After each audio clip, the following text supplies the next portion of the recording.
ETV ভারতে আপনাদের সকলকে স্বাগত। আপনাদের সঙ্গে আমি নবনীতা। আর আপনারা যারা বাংলা ছবির দর্শক, আমি যারা বললাম, কেননা বাংলা সিনেমার পাশে দাঁড়ানো না দাঁড়ানো কত কথা আসে, সেজন্যই আমি বলছি যারা বাংলা সিনেমার দর্শক তারা কিন্তু জানেন যে আগামী 25শে ডিসেম্বর বড়দিনে মুক্তি পেতে চলেছে একটা বড় ছবি, লহ গৌরাঙ্গের নাম রে। আর তারই দুজন কুশীলব আজকে আমার সঙ্গে রয়েছে, দিব্যজ্যোতি এবং ঈশা। দিব্য, ইটিভি ভারতে স্বাগত। আমি আজকে মাঝখানে, ঈশা, ইটিভি ভারতে স্বাগত।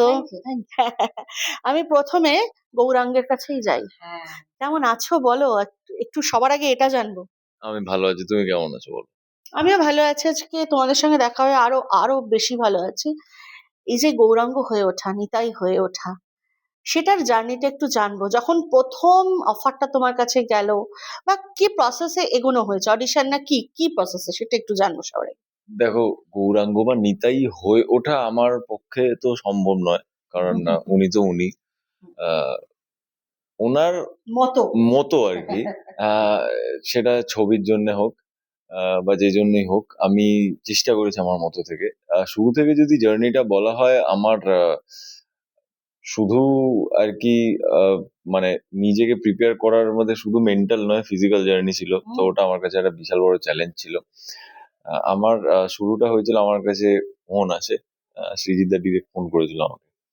এবং ফোন করার পর আমাকে, আমার আমার নাম্বার তো ছিল না, কারণ ওনার সাথে এর আগে যতবার আমার দেখা হয়েছে, কোনো পার্টিতে দেখা হয়েছে বা কোনো গেট টুগেদারে দেখা হয়েছে, কথা হয়েছে কখনো কখনো, বাট নাম্বার এক্সচেঞ্জ করা হয়নি কখনো।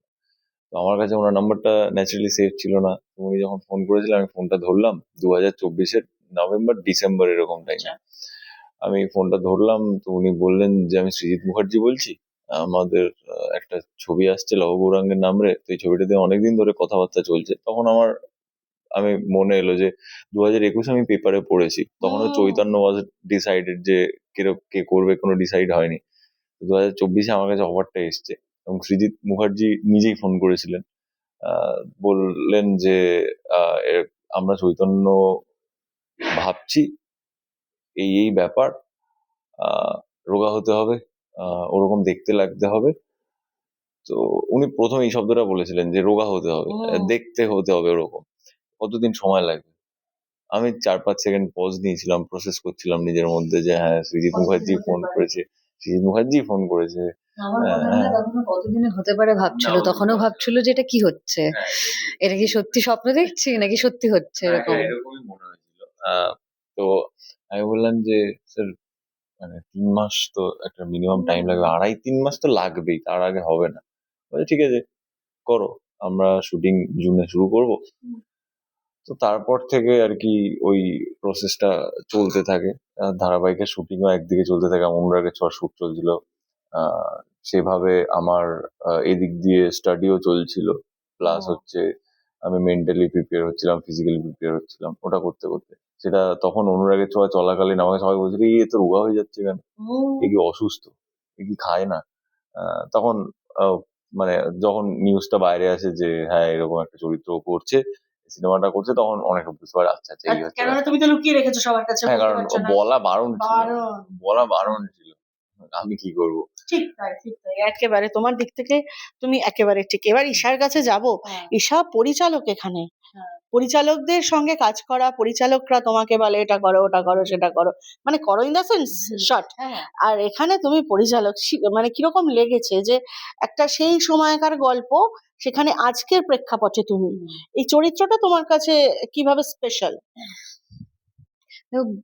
পরিচালক তো আমরা রোজ দেখছি, বিভিন্ন রকম পরিচালকের সাথে কাজ করছি, তো পরিচালক মানুষটাকে বা মানুষগুলোকে এত কাছ থেকে দেখা, এবার ফাইনালি ওদেরকে প্লে করার একটা সুযোগ। আর সেখানে আমার মনে হয় যে লেখা হয়েছে সৃজিত মুখার্জিকে ভেবেই আর কি, ওইটা অ্যাকচুয়ালি সৃজিত মুখার্জির যদি মেয়ে হতেন তাহলে সেইটা হতো আর কি, সেরকম একটা ক্যারেক্টার। ভালো লেগেছে, কারণ আমার মনে হয় না এরপরে আমি পরিচালক প্লে করার সুযোগ পাবো। লোকে চোর ডাকাত পুলিশ লয়ার সমস্ত কিছু একবার করে জীবনে করা উচিত যে কোনো অ্যাক্টরের। লয় মানে পরিচালকটা প্রথম করতে পেরেছি, সেটাও সৃজিত মুখার্জির ছবিতে, এবং এরকম একটা মানুষকে নিয়ে যে সিনেমাটা, যার যার জীবন নিয়ে আমি একটা সিনেমা বানাচ্ছি, সেইটা তো একটা আরো বড় ব্যাপার। তো সেই জায়গা থেকে খুবই ভালো, অন্যরকম লেগেছে। দেখা যাক অডিয়েন্সরা কি বলে। আর ডিরেক্টর নিজের অ্যাপ্রুভাল তো ছিল, ব্যাস, দ্যাটস ইট। আমরা চেষ্টা করেছি সৃজিত দার মতন করে করার, সেটা হয়েছে কিনা জানি না। প্র্যাকটিস ছিল কিছু, হোমওয়ার্ক তোমার এটা নিয়ে, নাকি সবই অন স্পট? না দেখো, বেসিক জিনিসটা আমার মনে হয় সবাই একটু পড়াশোনা করেছে। ওকে একটু বেশি করতে হয়েছে, হয়তো আমাকে একটু কম করতে হয়েছে, কিন্তু করেছে সবাই। চৈতন্যদেব বিষয়বস্তুটা এরকম, আহ কিছুই না জেনে ফ্লোরে চলে যাওয়া এবং ফেসের মধ্যে একটা ইন্টেলেকচুয়াল ভাব নিয়ে আসা খুব ডিফিকাল্ট, যদি আমি কিছু না জানি সেই বিষয়টা নিয়ে। আর আমার ক্যারেক্টারটা এরকম ছিল, আমি আমার অ্যাক্টরকে বোঝাচ্ছি চৈতন্য মহাপ্রভুকে নিয়ে, এবং তার জীবনের তার শর্টগুলো এরকম হবে, এটা হবে, এইখানটায় উনি এটা করেছিলেন, এটা হয়েছিল। সেই জায়গায় যদি আমি নিজে না জানি, আমি কিভাবে বোঝাবো? মুখস্থ করে বলে দেওয়াটা তো এত ইজি হয় না। আমার না। ধারণা ক্যামেরা সবকিছু ক্যাপচার করতে পারে, তো একটু জানাটা দরকার ছিল। আর আমরা যেই ধারণাটা আমাদের সকলের আছে ছোটবেলা থেকে শ্রী চৈতন্য মহাপ্রভু সম্পর্কে, সেটা আমারও ছিল, কিন্তু ডিটেলে জানা, মানে আমাকে রানাদা কিছু কিছু গল্প বলতে শুরু করেন, তারপর একটা বই দেন, সেটা আমি পড়েছি। স্ক্রিপ্টে অনেক বেশি ডিটেলে লেখা, কারণ স্ক্রিপ্টটা তো ৩-৪ জনের রিসার্চের একটা ফল, এবং এই স্ক্রিপ্টে খানিকটা আমি যেটা বলছি সেটাই দেখানো হোক, বা সেটা নিয়ে চৈতন্যদেবকে নিয়ে সিনেমা হচ্ছে। তো সেই জায়গা থেকে স্ক্রিপ্টটা ভীষণ ইম্পর্টেন্ট ছিল। স্ক্রিপ্টের বাইরে আমি একটু পড়াশোনা করেছি ওনাকে নিয়ে, যেটা রানাদাই হেল্প করেছে। তাছাড়া রানাদার ভীষণ জ্ঞান এই ব্যাপারটা নিয়ে। রানাদা নিজে এত বেশি জানেন, তো যখনই কোনো কিছু দরকার হতো বা জিজ্ঞেস করার হতো কিছু বিষয় নিয়ে, ওনার জীবন নিয়ে, সেটা রানাদা এখনো ছোট ছোট জিনিস গল্প বলতে বলতে এমন কিছু বলেন, সেটা বেশি মনে থেকে যায় দেখবে যখন গল্পটা শুনবে। তো আহ, এই প্রিপারেশন গুলো আমার মনে হয় যে যার মতন করে করেছে।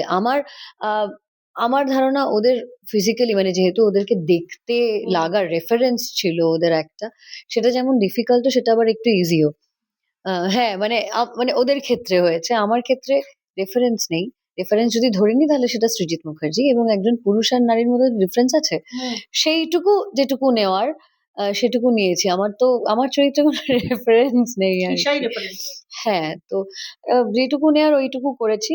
আম, ওদেরকে ওই মানুষগুলো প্লে করতে হয়েছে, ওটা আরো বেশি ডিফিকাল্ট ছিল। সেই জায়গা থেকে আমার মনে হচ্ছে সবার একটা প্রিপারেশন ছিল নিজের মতন করে। ওরা ওদের মতন করে নিয়েছে, আমি আমার মতন করে নিয়েছি। তো বাকি তো সৃজিতদা সবাইকে হেল্প করেছে। একেবারেই তাই, একেবারেই তাই। আমি দিব্যর কাছে যাব।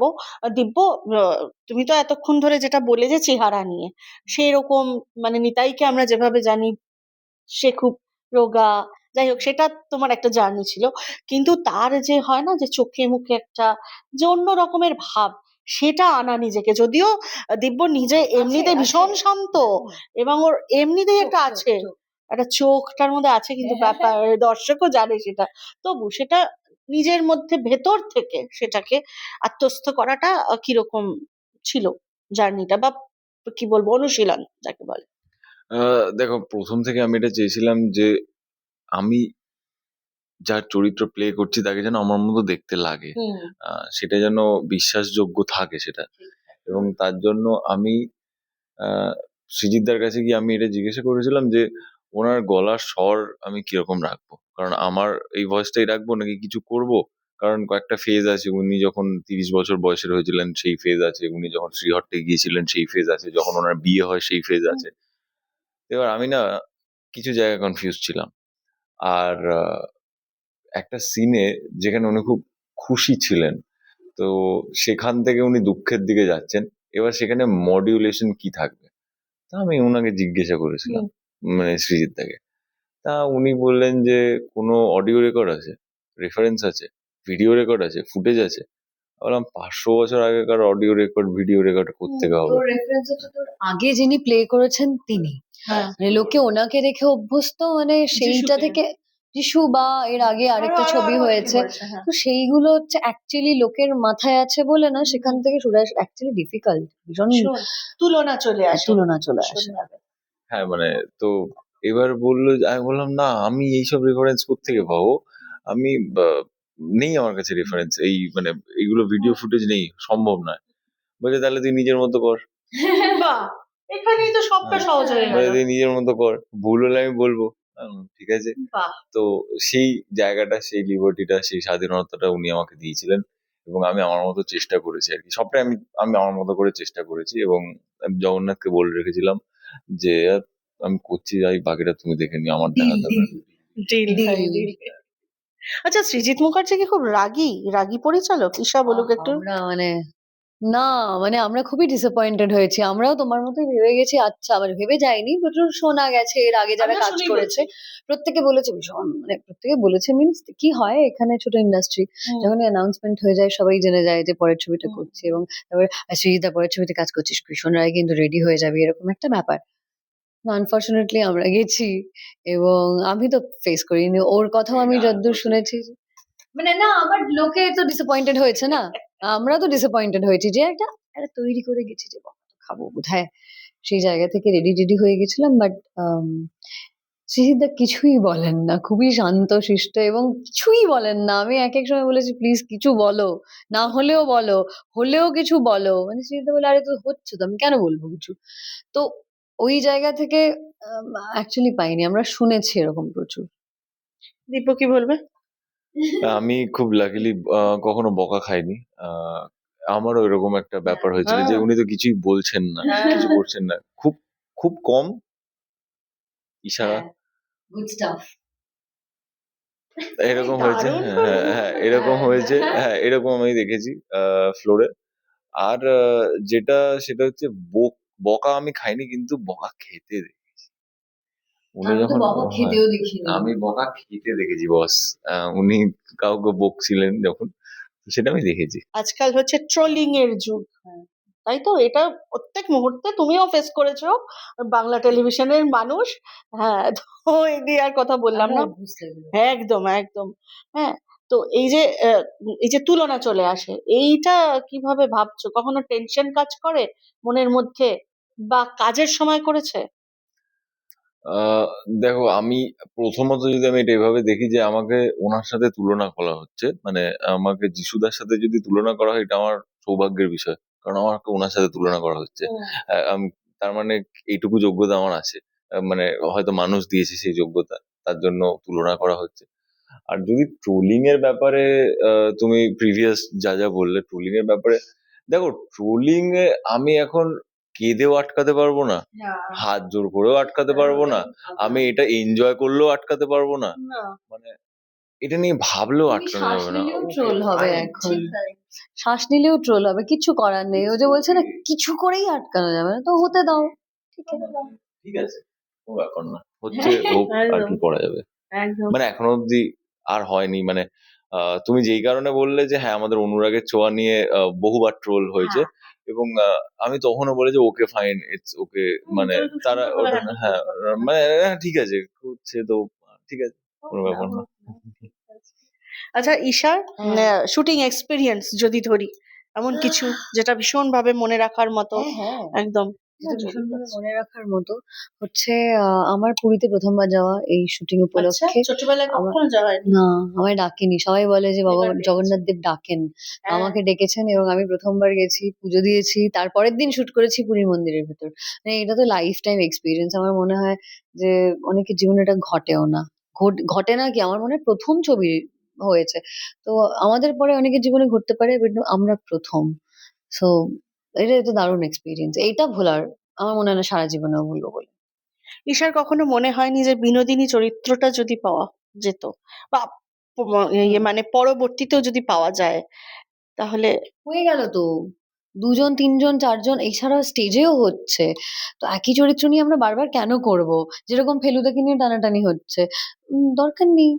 ২ জন মানুষ সিনেমা করেছে, রিসেন্টলি করেছে। প্লাস আমাদের সুদীপ্তাদির ইয়েটা চলছে, বিনোদিনী এবং অপেরা। প্রত্যেকটাই নিজেদের মতন করে এত ভালো।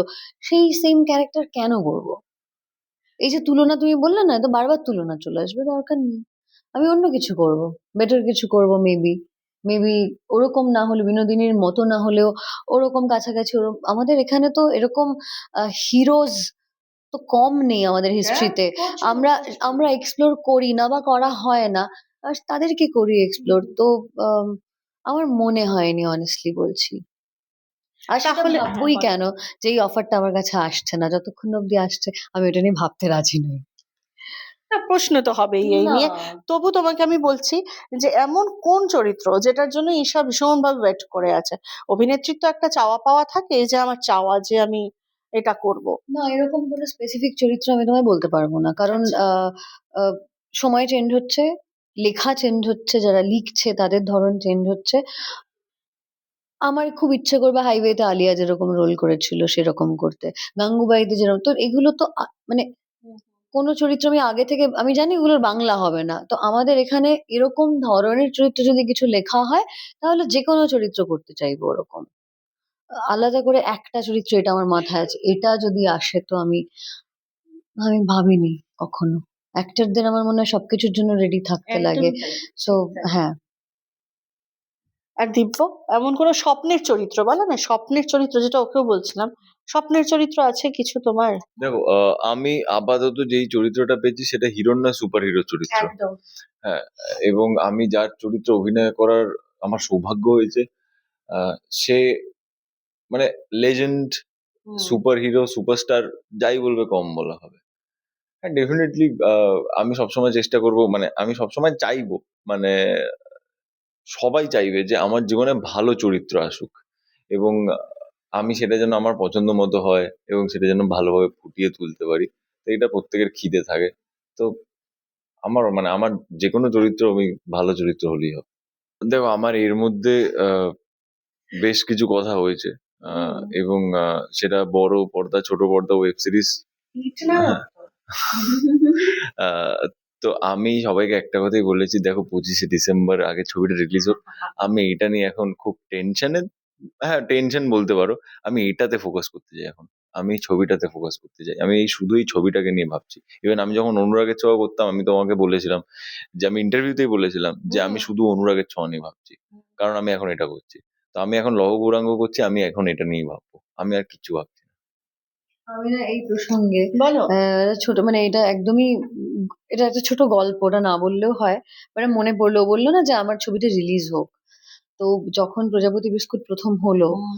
আহ আমার মনে আছে 7 মাস গ্যাপ ছিল শুটিং আর রিলিজের মাঝখানে, এবং আমাকে বলা হয়েছিল তুমি কিছু করবে না, রিলিজ হবে তারপরে। এবং তার মাঝখানে আমি যেহেতু তার আগে একটা টিভি করেছি, আমার আমার টিভি প্রজেক্ট, এবং সেটা শেষ হয়ে যায়, প্রজাপতি করি। মাঝখানে না অনেকবার অফার আসে, এবং এরকমও হয়েছে প্রজাপতি বিস্কুট রিলিজ করেছে, পুজোয় ভালো করছে, তারপরেও আমাকে একটা চ্যানেল থেকে ডেকে বলা হয় তুমি এটা করো। আমি বললাম দেখো মানে সবে দর্শক যদি অ্যাকসেপ্ট করে, হুম, হুম। আমি একটু ওয়েট করতে চাই। ও যেরকম বললো না আমি এখনই এটা নিয়ে ভাববো। তো আমাকে বলা হয়েছিল যে ছবির তো কোনো গ্যারান্টি নেই চলবে কিনা তুমি জানো না, হয় সবে রিলিজ হয়েছে দেখো, এই সুযোগ তুমি পাবে না। আমার মনে আছে আমি বলেছিলাম ছবিটা এখনো হলে, প্লিজ এটা বলো না চলবে না। ঠিক। আমি এরকম সুযোগ কিছু না কিছু পেয়ে যাবো, যদি না পাই দ্যাটস ফাইন, আমি ব্যাক করে যাব কোর্টে, আমি চলে যাবো। ওই সময়টা ওয়েট করাটার না একটা বলে যে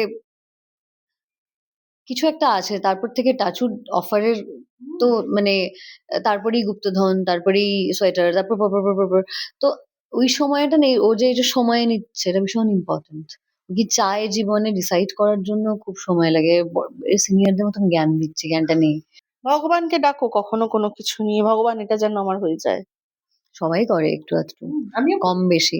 আমি সেটা পাবলিকলি বলতে চাই না অ্যাকচুয়ালি, ভীষণ ব্যক্তিগত। ব্যক্তিগত থাক। সম্পর্কটা ব্যক্তিগত, ভগবানের সঙ্গেও।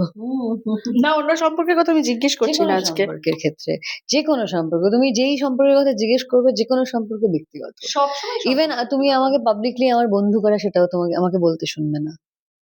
জানি তো। হুম। সব ঈশাকে তো সম্পর্ক শুরুর দিন থেকেই ব্যক্তিগত জানি। থাক, কিছু জিনিস ব্যক্তিগত থাকা উচিত। যদিও আজকাল আহ, আজকাল বলবো না আমি হ্যাঁ কোভিড এর পর যে জায়গায় যাচ্ছে আমাদের ব্যক্তিগত বলে কিছু নেই। না। আমার মনে হয় চাইলে রাখা যায়। হুম। আমি অনেক বছর চেষ্টা করেছি, আছে এখনো। তুমি সবটা ব্যক্তিগত রাখো, কিন্তু কাজের খবরগুলো যেন সুন্দর সুন্দর ওটা তো করে তোমরা পেয়ে যাই। জানতেই পারো। একদম পেয়ে যাই আমরা। Thank you so Thank you much, so দুজনকে much. প্রচুর আড্ডা দিলাম আজকে মনে হ্যাঁ, হয়। অনেক কথা একটু বলেছি বলে কিন্তু দাও আজকে। 25 তারিখে সিনেমাটা আসছে তোমরা দেখতে। বলবে তো আগে? ও আমরা ওকে। আমিও 25শে বলবো। ডিসেম্বর আমাদের নতুন ছবি আসছে লহ গৌরাঙ্গের নামরে। শ্রী চৈতন্য মহাপ্রভুকে নিয়ে আমাদের গল্প। ওনার জীবন নিয়ে 3টে টাইম লাইনে ভাগ করে দেখানো হয়েছে। উম, আমরা কাজ করেছি, আরো অনেকে কাজ করেছে, দারুণ দারুণ আর্টিস্টরা কাজ করেছে। সিনেমাটা প্লিজ হলে এসে দেখুন, ভাল লাগবে খুব। বল। হ্যাঁ, হ্যাঁ, আপনারা প্লিজ আসবেন হলে। হয়ে গেছে। এবং 2025-এর 25শে ডিসেম্বর বড় দিনে বড় ছবি, এবং বহুদিন ধরে এই ছবিটা আপনাদের কোথাও গিয়ে মণিকোঠায় রয়ে যাবে। এটা আমি করেছি বলে বলছি না, কারণ এটা আপনারাই অনেকে কমেন্টে বলেছেন যে এটা তো দেখবো, ফার্স্ট ডে ফার্স্ট শো দেখবো। তো আপনারা প্লিজ যান এবং 8 থেকে 80-র জন্য ছবিটা। আর আপনারা সবাইকে নিয়ে যান, বন্ধু বান্ধব, বান্ধবী, মা বাবা, শ্বশুর শাশুড়ি, আই মিন যারা যারা আছে Okay. আপনাদের গোটা Full family. পরিবার, ফুল ফ্যামিলি আপনারা যান ছবিটা দেখতে। এবং মহাপ্রভুকে কেন্দ্র করে এই ছবিটার কোনো ওয়ান লাইনার নেই, মানে এক লাইনে গল্পটাকে পুরো বলা যাবে না ওরকম ভাবে, মানে বলা যাবে না, কারণ এই গল্পটা, হ্যাঁ মানে এই গল্পটা অন্য রকম। হয়তো আপনারা কোথাও গিয়ে ভাবছেন একরকম ভাবে, কোথাও গিয়ে জিনিসটা আর এক রকম হলো। এবং 3টে ফ্লেভার রয়েছে, একটা স্টেজের ফ্লেভার রয়েছে, কোথাও গিয়ে একটা 1500 খ্রিস্টাব্দের যে শ্রী চৈতন্য মহাপ্রভুর যে সময়টা সেইখানে দেখানো হয়েছে, সেখানেও চৈতন্যময়। এবং যেখানে স্টেজে রয়েছে, যেটা শুভশ্রীদি করেছে, সেখানেও চৈতন্যময়। এবং 2025 সালের মতো যায়, মানে 25 সালের মতো সময়, হ্যাঁ এই প্রেক্ষাপটে সময় দাঁড়িয়ে ওনাকে নিয়ে রিসার্চ করে যে ছবিটা বানানোর চেষ্টা করেছে দিদি, সেটা করেছে।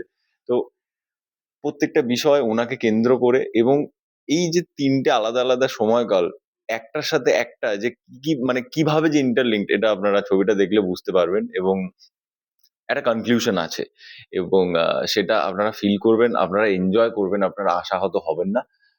আপনারা প্লিজ যান 25শে ডিসেম্বর, আপনারা গিয়ে দেখুন ছবিটা, সপরিবারে গিয়ে দেখুন, আপনাদের ভালো লাগবে।